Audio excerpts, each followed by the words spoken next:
बिस्मिल्लाहिर्रहमानिर्रहीम। अस्सलाम वालेकुम। आप देख रहे हैं DNN न्यूज और मैं हूं गुलाम ज़हरा। अब रुख करते हैं खबरनामे की तरफ। अब होगी खास बचत नेस्ले एवरीडे के साथ। सियालकोट से आपको बताते चले इमरान अशरफ की रिपोर्ट के मुताबिक थाना मुरादपुर का कानून शिकनी करने वालों के खिलाफ ताबड़तोड़ कार्रवाइयों का सिलसिला जारी है। 5 किलो से जायद मंशियात, असला भी बरामद, 7 मुलजमान गिरफ्तार कर लिए गए।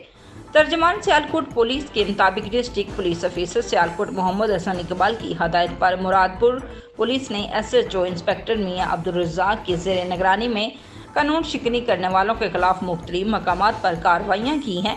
मंशियात के मुकदमात में मुलव्वस शाहिद कमर, मोहम्मद आरफ, गुल आगा के कब्जे से मजमूई तौर पर 5 किलो से जायद मंशियात बरामद की गई है, जबकि मुलजम क्रिस हिर्स, सलमान अमजद, अली हसन और आसफ इकबाल से 2 पिस्तौल और 2 बंदूकें बरामद कर ली हैं।